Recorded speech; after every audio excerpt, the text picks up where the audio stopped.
We are finally doing the bags I've sold and why video.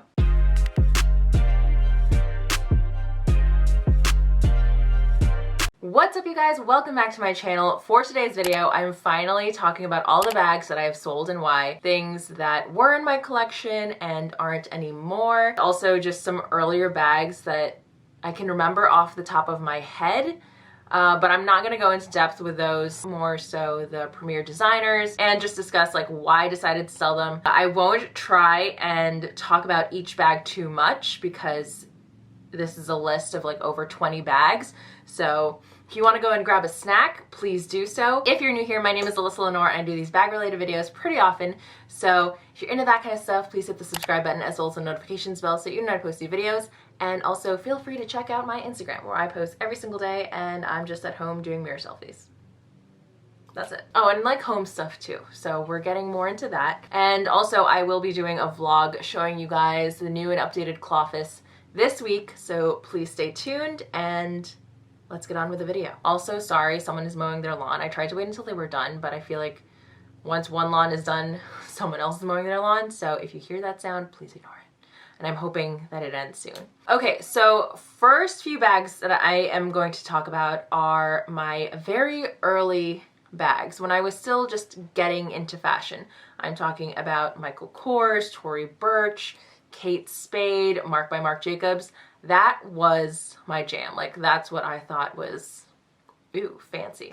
This was probably in high school, and I think in high school I also had like a Juicy Couture bag that my parents got me when they went on a trip to Florida.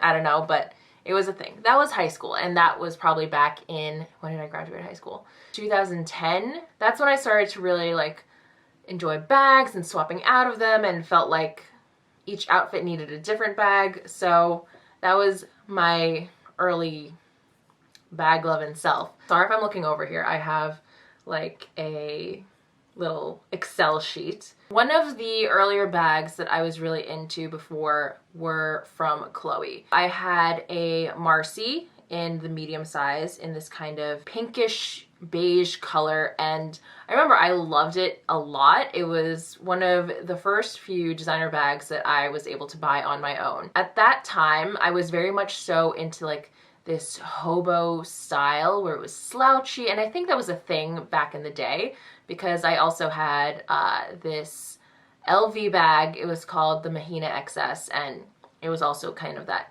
slouchy hobo style. I let both of those bags go because I was just more into structure.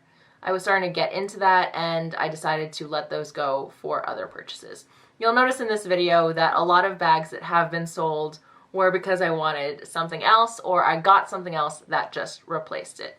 So for Chloe, I had the Marcy in the medium, and I also had a Chloe Faye. So I don't know the exact dates that I had these, but they're all in my past. And I remember I just loved all those bags at the time, but then my thought process with buying bags before is not the way it is now, where I think about materials and the style and where it fits into my lifestyle. Like, a lot of the times before, I just thought this is really pretty and not really thinking about what I really wanted to wear with it. So that's the first lesson that I learned when it came to spending money on these bags, and then realizing after maybe a year or so that I wasn't really into them anymore. So that's it for Chloe for me. I do have a Chloe bag now that was gifted, and it's actually really, really cute. You will see this in my little bag collection video. Cute little going out bag. It has a couple of like little compartments in it. So this is the only Chloe piece that I have in my collection. So yeah, those were the Chloe bags of my past. Let us go into Givenchy now. In my Givenchy collection in the past, I had the Antigona in a medium that I got from Farfetch. I had an Antigona in a zip that I got through a work trip. Vogue took me and a couple of influencers on a trip to Woodbury Commons, which is a really popular place to go to around here. They have a lot of designer outlets, like there's Celine there, there's Chloe, there is Fendi, a whole ton of stores over there. We were given a gift card to shop, and the Antigona was one of the pieces I picked up. I also had the mini Antigona that I actually recently sold this year, And for a while I really loved it, but I think for me, I was just really starting to pull away from my silver hardware pieces. So the leather zip was just a little bit too thin for me. I got it at the time because honestly I had a gift card to use up. So I thought it would be really cute for school more so, because I'm pretty sure I was still in college when I got it. And then with the medium Antigona, I loved it for school, but the thing is, it has so much space in it and gets so heavy that it was just giving me shoulder problems. So I decided to let that one go, and I kept the mini around for a while because I thought it was really cute. I love that little duffel shape. But for the mini, it was more so I wasn't really wearing silver hardware, so I just let it hang out on my shelf for a while until I decided, you know what, this needs to go to someone that's going to use it. So that got sold this year, and that's all for the Antigona collection. Another bag that I had from Givenchy was the Nightingale, and it's just like this little slouchy thing. I got it a while ago from Ribbons, so it was also through work. Again, silver hardware, kind of just let it go. Again, it goes back to that hobo style that I was into before that I'm not really into now. So that is all for my Givenchy pieces. Now we are gonna go into Gucci. Bags that I had in my collection were the Disco. That one I purchased in Milan. Kind of got it as a way to commemorate my trip to Italy. That was through work. I had the Supreme Mini as well as the Ophidia belt bag. For the Gucci Soho, I remember I loved that bag and I knew that it would be a great everyday bag, but there came a point where I just saw too much of it, and I saw how it was wearing over time. And for me, I just realized, you know what, this isn't going to make it into my collection long term. Let me sell it now while it still looks fairly new. So I was able to get my money back with it. For the Supreme Mini, I purchased that one as an early birthday gift back in maybe 2017, I want to say. Might be even earlier than that, I'm not sure. I thought it was so cute. I thought it was a classic Gucci style. Again, silver hardware, and then I just realized that bag got too heavy with the chain and I really couldn't fit a lot into it. So sold that bag, and I'm pretty sure that I did it to put towards a different bag. The last one is the Ophidia belt bag, which was definitely an impulse purchase. It was one summer back in 2018, and belt bags were just in, and I thought it would be a really cute summer accessory. Lasted a couple months, decided, you know what, I don't even really wear this. So I sold that one as well, and I currently do not have any Gucci bags in my collection. I'm not really gravitating towards any right now. Maybe it's the print, I don't know, but I've also sold all of my belts. The only Gucci that I really have in my collection is probably a t-shirt that I regret deeply. Like, why did I buy this t-shirt? It's white, it doesn't last long. Shoes. Shoes were probably the best Gucci investment I ever made. I love the loafers. I have 2 pairs of the mules and they are so great to wear. I actually dropped 2 off at a repair shop, but I haven't been able to pick it up because they closed due to COVID. So once the ban is lifted and businesses are up and running again, I can go and grab it. So I think that is it for Gucci. The next bag that I have on my list is the J.W. Anderson Mini Pierce bag. And it was really just one of those things that I wasn't reaching for in my collection anymore, so I just really decided to let that one go. I thought it was an adorable accessory, but I just wanted other bags. So I tried to really stick with this rule of selling bags if I added new ones in. And I think I've been pretty good with it. J.W. Anderson, I feel like, had a moment, and then I haven't really heard much about them since. That's it for that. Okay, now I have a couple of LV bags that I'm going to be talking about. These are from way back, and I think it's back when I was still like a baby blogger. I had a Epi Neverfull in like a navy blue. I had a Speedy 30, and I had a Mahina XS. So for the Mahina XS, again, it was that hobo style that I wasn't really reaching for anymore. That bag was beautiful, it was a gift, but I just really wasn't reaching for it. So I think I sold that one through Yugi's Closet, and that's when I started to learn about consignment stores. Nowadays, I really just sell through my own shop Instagram because these consignment stores do take a larger cut. So for me, it was just, at the time, before I had enough of a following to reach an audience that would be interested in buying my bags, I went through consignment shops. It wasn't the best, but I did get a good amount of money back for it, so that one got sold. The Speedy 30, I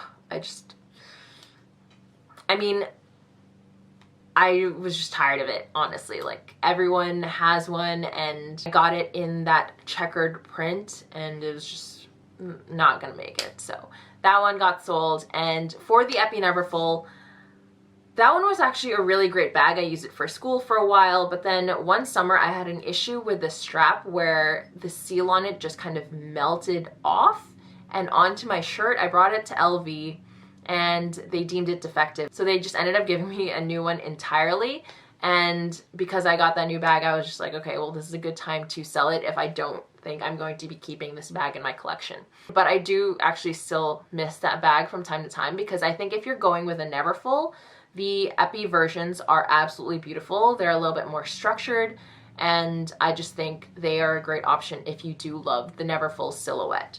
That is all for my LV things. I did have like wallets and stuff like that, but those just got sold and not really gonna go into it, just got over them. Another bag from my past is the Sir Gabrielle Bucket Bag.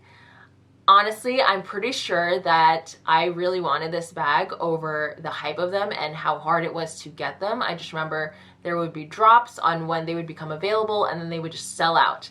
So I finally got my hands on one, but then I got pickpocketed in the city, and it kind of just like really hurt my feelings about the bag. So I just learned a really hard lesson that day. No more open bags like that, especially when you're going through Soho and it's so busy. And no big wallets. It was my LV wallet that got stolen, and I just bought it for myself from graduation. So it was bad. And the person that took my wallet went on a massive shopping spree. I didn't realize until I was home that night, because I carry a card holder and a long wallet. And in my card holder, luckily, is my debit card, my ID, as well as my Metro card. So I wasn't really reaching for my long wallet. I haven't gotten a long wallet since. I do really love the Sir Gabrielle Bucket Bags though. I think they're absolutely beautiful, super light, so roomy, but definitely keep that bag closed or have a pouch inside it that zips. So that is my recommendation. They also do have a lot of amazing colors now for it, and I'm pretty sure they're more readily available than they were a couple of years ago. Next up is Saint Laurent, and I have 5 bags from Saint Laurent that I have had in my collection and then sold. So the first one is a Wyland clutch that I bought for myself. I remember it was a birthday gift, and I was so excited to get champagne at the end of it. I felt like such a grown-up, an adult, my hardworking money all going into this one bag that I probably used 3 times. After this clutch, I realized how much of a non-clutch person I am. I've reintroduced it back with Bottega, but other than that, regular clutches like that is just a no for me. So I had that clutch, and I was so excited. I posted it on Tumblr, got like a lot of reblogs and stuff like that. It was really cute. It was in this powdery color, and you know, it was just one of those like early bag errors. I just didn't really think it through. The color was just too light. It was not easy to wear. I remember I attached a chain through it to like kind of make it a shoulder bag, but it was meant to go elsewhere, so I had sold that one. And then I also had a Sac de Jour in the small when it first came out. That bag I absolutely loved. I wore it through school, and it was really great because I felt like this young professional when I went to school at FIT. And at FIT, I felt like there was just this kind of competition to look really good. I went to Pace University for 2 years upstate in Pleasantville. So I dormed, and I had like a regular backpack. I wore sweats to school, but then as soon as I transferred to FIT, there was like this need to look professional and look like you worked in the city even though you were just going to class. So I had that bag and I really loved it, but it just became this awkward size for me. I think I would have preferred it in a smaller size. I'm not sure if it's called like the nano or the micro, but I think those are really adorable. I just don't know how much those would fit. I think I have tried it on since I sold my small size and always thought that it would somehow come back into my collection. I mean, it hasn't yet, but who knows. I also was just getting these other black bags that one kind of got shifted out as more bags came in. Next, I have a Toy City backpack, and this one I just thought would be a cute little traveling backpack. I wore this throughout Tokyo, and it was really great to travel with as a small, tiny little size. I think I got this one from Matches Fashion, and it was just really cute, but again, I just phased it out. In terms of backpack, I was wearing my Chanel one more, or I reached for that one more, so I decided to sell that one. But it was a fun run. I think I got like a year out of it, and yeah. Next, I have a Saint Laurent tassel belt bag. I think this was the same summer that I was into the Gucci Ophidia.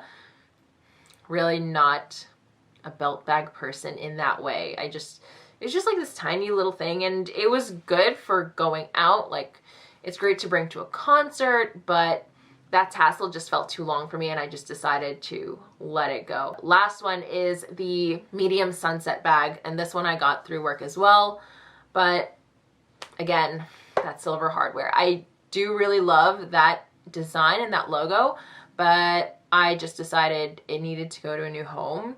The combo was great. I love that blush color with the silver, but again, was just really phasing out my silver hardware things, and it is now with a new home. And I do really love the YSL that came back into my collection, which is the Lulu in the gold and white combo. And I'm actually really excited to style that one. So that is all for Saint Laurent.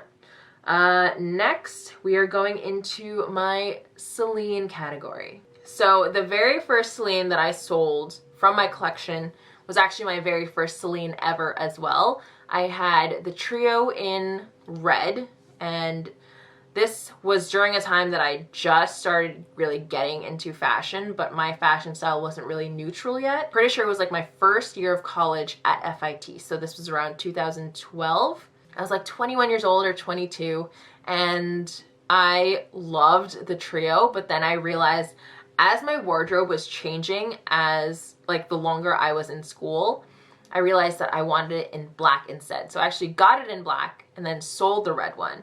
I love the black one so much, I went back into thinking maybe I need a trio in a color. I got it in burgundy, probably wore the burgundy one once, and then ended up selling that one. And that was just kind of me trying to get back into color somehow, but I was like, ooh, not that color. I still really love the trio. I still have the black one in my collection. She's a little bit beat up. There's like a rip on one side, and it's definitely a little bit more slouchy. You'll see it in my updated back collection, but I can't bring myself to let her go. I think if I were to, it would go to my mom, who loves crossbodies, and it's just really comfortable bag. So I have loved before the red one and the burgundy one, but I still very much so love the black one. I was just starting my senior year at FIT, so it was my thesis year. I wanted a new bag to kind of commemorate it. I don't even know, but I bought the Phantom belt bag, which was an amazing tote. I love that bag so much. It was so great, and I still actually miss it. I think I would get the smaller size. It's a little bit slouchy, but there's just something about it that I really love. And this was also during a time that I was just obsessed with Phoebe Philo and everything that she was doing for Celine. And with this bag, I was able to put so much into it, but then it would just start to get really heavy. It is an amazing work tote, so if anyone is looking for one, I highly recommend that one. But the reason why I actually sold the Phantom belt bag was because I got the single sew from The Real Real. I bought it there because it was a lot cheaper than retail, and it was this thicker strap that was a lot more comfortable when I was carrying a lot.